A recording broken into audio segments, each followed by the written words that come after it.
हम law college बना के रहेंगे, बनवा के रहेंगे। इसके अलावा कोई नहीं आएगा इस भूमि पे। मेरा नाम प्रकाश बिजवाण है। सबसे पहले तो मैं आपके इस चैनल का बहुत बहुत धन्यवाद देना चाहूंगा कि आप लोकतंत्र के चौथे प्रहरी के रूप में जिस प्रकार से आम जनमानस की आवाज को सरकार और प्रशासन तक पहुंचाने का काम कर रहे हैं, आप बधाई के पात्र हैं। आज का जो विषय है सब जन भावनाओं का मामला है। सब जन भावना जुड़ा है, यहाँ के भविष्य है, बच्चों का भविष्य है, जिसकी विधिवत घोषणा पहले की गई थी, शिलान्यास किया गया था माननीय मुख्यमंत्री जी द्वारा। अब सुनने में आ रहा है कि ये जो है भूमि किसी अन्य को जो है विस्थापितों के लिए आवंटित की जा रही है, जो इसके विरोध में हम सब लोग रानी पोखरी में एक पहली बार 50 साल में कोई एक अच्छा प्लान डेवलपमेंट हो रहा था, तो उसको न रोके यहाँ पर ये लॉ इंस्टीट्यूट बनाए ताकि यहाँ पे बच्चों का शिक्षा का स्तर बढ़े, यहाँ पर लोगों को रोजगार का स्तर बढ़े, जो लोगों की जन भावना से जुड़ा हुआ है, लोगों के हितों से जुड़ा हुआ है, लोगों के अधिकारों से जुड़ा हुआ है, उस पर काम करे। लॉ कॉलेज नहीं बन पाया, लेकिन अब बनेगा। और सरकार से नहीं बनता तो हमारी जनता बनाएगी। और इसके लिए हमें कितना भी बड़ा आक्रोश करना पड़े, जन आक्रोश करना पड़े, हम रानी पोखरी चौक में जाकर धरना देंगे, लेकिन अपना। नमस्कार, इस वक्त हम मौजूद हैं रानी पोखरी के भट्ट नगरी में और यहाँ 7 दिन से लगातार एक आंदोलन चल रहा है। जब जब इस प्रदेश में दिक्कतें आती हैं तो हमारी मातृशक्ति हमेशा सबसे आगे आती है और आज हम इन मातृशक्ति से बात करेंगे और जानेंगे कि किस प्रकार से ये आंदोलन चल रहा है। शुभ नाम बता दीजिएगा अपना। दादी जी, आप यहाँ बैठे हुए हैं। अच्छा, 7 दिन से आप यहाँ बैठे हैं, आंदोलन में हैं, किस प्रकार से आप देख रहे हैं? ठीक है, मैं बोलने जा रहा हूँ।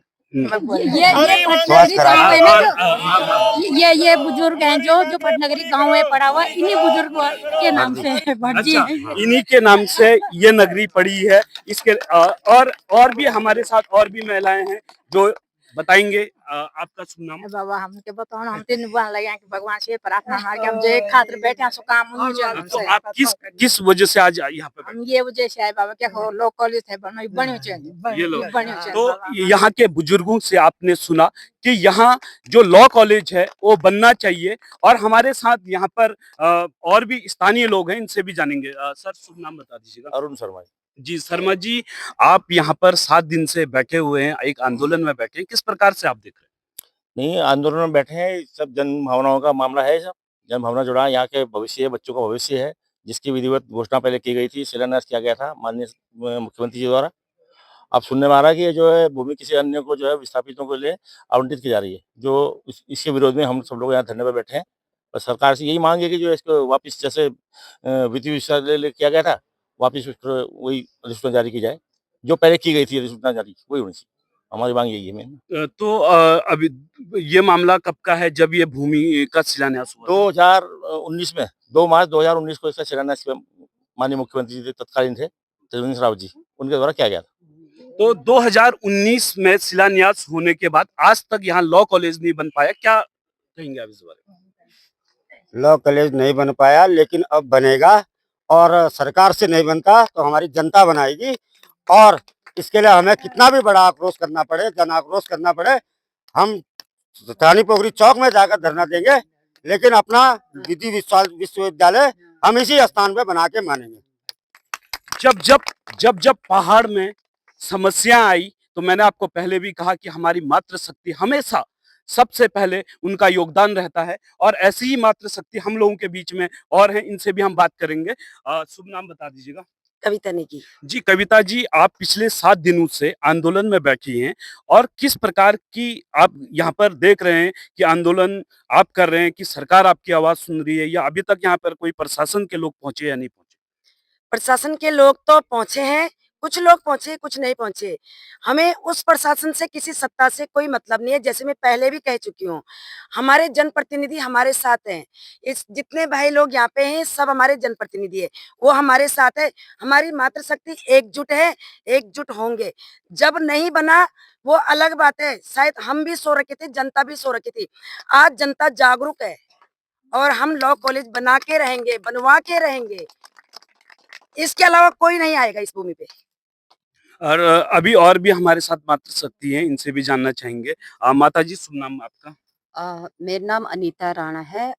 मैं यहाँ पे सबने अपने अपनी वाणी बोली है, सबने एक ही बोला है कि यहाँ पे लॉ कॉलेज के लिए दी गई थी ये भूमि तो बनेगा और मैं भी यही विश्वास करती हूँ कि बनेगा तो बनेगा।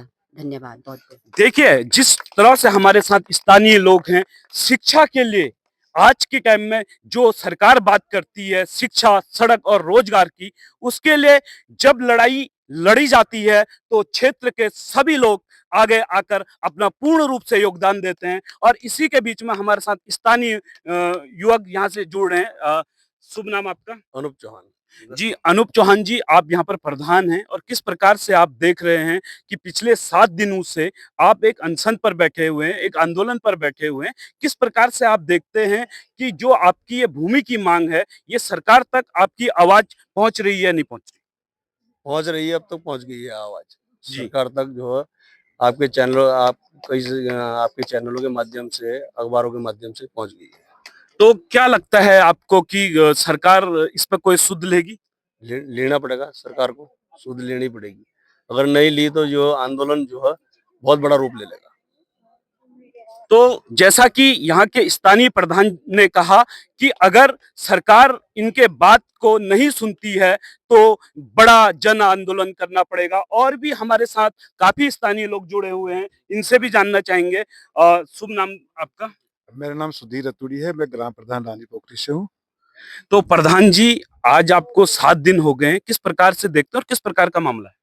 मैं यहाँ के स्थानीय जनता को बहुत धन्यवाद देता हूँ, मातृशक्ति को धन्यवाद देता हूँ, हमारे युवा साथी, हमारे प्रतिनिधि हैं, जो वास्तव में इस आंदोलन को कर रहे हैं। और मैं तो केवल एक संदेश दूंगा माननीय मुख्यमंत्री जी को कि आप एक सरल भाव होके इस रानी पोखरी में एक पहली बार 50 साल में कोई एक अच्छा प्लान डेवलपमेंट हो रहा था, तो उसको न रोके, यहाँ पर लॉ यूनिवर्सिटी बनाए ताकि यहाँ पर बच्चों का शिक्षा का स्तर बढ़े, यहाँ पर लोगों को रोजगार का स्तर बढ़े, जो लोगों की जन भावनाओं से जुड़ा हुआ है, लोगों के हितों से जुड़ा हुआ है, लोगों के अधिकारों से जुड़ा हुआ है, उस पे काम करे। पॉपुलेशन तो दिन प्रतिदिन वैसे ही बढ़ती जा रही है, बाहर से लाके दूसरी पॉपुलेशन को यहाँ पर रानी पोखरी में, यहाँ पर खुद यहाँ की जनसंख्या बहुत ज्यादा डेवलप हो चुकी है, बहुत ज्यादा एडवांस हो चुकी है, बहुत बढ़ गई है। तो बाहर से यहाँ ना लोगों को लाके बल्कि यहाँ यूनिवर्सिटी लाई जाए ताकि लोगों के रोजगार, लोगों के पेट का सवाल है, जिससे लोगों की शिक्षा का बच्चों की शिक्षा का जिससे सवाल है, उससे जुड़ा हुआ मामला है, उस पे काम करे। ये अन्यथा ये जो दूसरे क्षेत्र से आप लोग यहाँ पर विस्थापितों को ला रहे हैं, ये काम ना करें। तो हमारा तो एक ही है माननीय मुख्यमंत्री जी से कि आप सरल भाव लाके इस रानी पोखरी न्याय पंचायत में जो यूनिवर्सिटी आपके द्वारा सरकार के द्वारा घोषित की गई थी, शिलान्यास किया गया था, उस पर तुरंत काम करे ताकि लोगों की जन भावनाएं आपके साथ जुड़े और लोगों पर विश्वास आपके प्रति बढ़े। ये और भी हमारे साथ हैं। शुभ नाम आपका? मेरा नाम प्रकाश बिजवाण है। सबसे पहले तो मैं आपके इस चैनल का बहुत-बहुत धन्यवाद देना चाहूँगा कि आप लोकतंत्र के चौथे प्रहरी के रूप में जिस प्रकार से आम जनमानस की आवाज़ को सरकार और प्रशासन तक पहुँचाने का काम कर रहे हैं, आप बधाई के पात्र हैं। आज का जो विषय है लॉ कॉलेज का है, 2019 में यहाँ पर इसका शिलान्यास हुआ था और उस वक़्त के तत्कालीन मुख्यमंत्री माननीय त्रिवेंद्र सिंह रावत जी के कर कमलों के द्वारा यह उद्घाटन जो शिलान्यास यहाँ पे हुआ था, तो यहाँ के क्षेत्र के आम जनमानस इतना उत्साहित था कि उनको ये लग रहा था कि अब कहीं ना कहीं हम भी विकास की मुख्य धारा से जुड़ेंगे। विकास भी वो भी शिक्षा का, विधि विश्वविद्यालय का था। भारत का 22वां विधि विश्वविद्यालय यहाँ पे स्थापित होना था, इसका शिलान्यास हुआ था, लेकिन आज समझ से परे हो रहा है कि यह विश्वविद्यालय कहीं और स्थानांतरित होने जा रहा है, ऐसे सूत्रों के द्वारा हमें अवगत हो रहा है। मैं क्षेत्रीय विधायक जी से, यहाँ के माननीय सांसद जी से, उत्तराखंड की सरकार से निवेदन करना चाहता हूँ कि आप इस विश्वविद्यालय को यहीं पर खोलें, अन्यथा यदि ऐसा कुछ आपके मन में चल रहा है, इस विश्वविद्यालय को कहीं और स्थानांतरित किया जाएगा, तो यहाँ का क्षेत्र का आम जनमानस उग्र आंदोलन के लिए बाधित होगा और उग्र आंदोलन के बाधित होने के साथ-साथ में किसी भी हाल में इस भूमि को हम विस्थापित के क्षेत्र के लोगों को आवंटित नहीं होने देंगे। ये आंदोलन इसी का आज एक झलक आपको दिख रही है। जैसा कि आप सभी लोगों ने देखा, आप सभी लोगों ने सुना, क्षेत्र की तमाम मातृशक्ति, युवा शक्ति एक शिक्षा के लिए किस प्रकार से आंदोलित हैं, आंदोलन कर रहे हैं। ये देखना होगा कि सरकार इस पर सुध लेती है या नहीं लेती है। बने रहे यूके रिपोर्ट 20 लाइव के साथ संतोष मिश्रा।